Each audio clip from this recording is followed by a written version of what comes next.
तो है चाही गोरी खुल के बतावा, बोलो ना हमसे जानी मुंह फुलावा। सुना ना का तो है चाही गोरी खुल के बतावा, बोलो ना हमसे जानी मुंह फुलावा।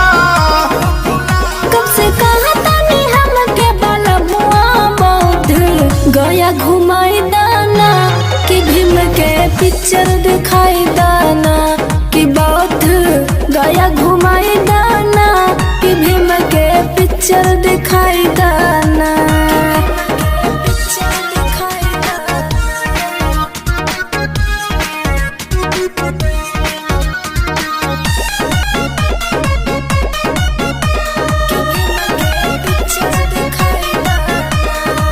काहे ना समझेलू महरद के फील हो, भीम के चरनिया चूमे को होता दिल हो।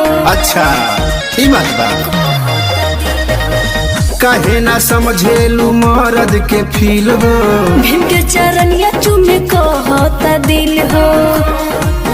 मिठी बतिया में नहीं अझुरावो बलमुआ गया घुमाई दाना कि भीम के पिक्चर दिखाई दाना, कि बौद्ध गया घुमाई दाना कि भीम के पिक्चर दिखाई दाना।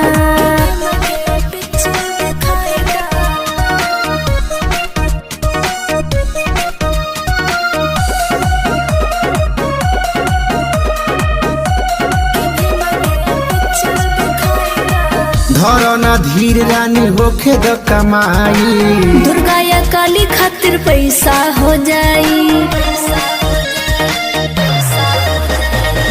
धरो ना धीर रानी होखे द कमाई, घूमे विंध्याचल खातिर पैसा हो जाई। तनी मानी जाता हमारो बलमुआ बौद्ध गया घुमाई दाना कि भीम के पिक्चर दिखाई दाना, कि बौद्ध गया घुमाई दाना कि भीम के पिक्चर दिखाई दाना। का तो है चाही गोरी खुल के बतावा, बोलो ना हमसे जानी मुंह फुलावा। सुना ना का तो है चाही गोरी खुल के बतावा, बोलो ना हमसे जानी मुंह फुलावा। कब से कहा तानी हमके बलमुआ बौद्ध गया घुमाई दाना कि भीम के पिक्चर दिखाई दाना, कि बौद्ध गया घुमाई दाना कि भीम के पिक्चर दिखाई दाना।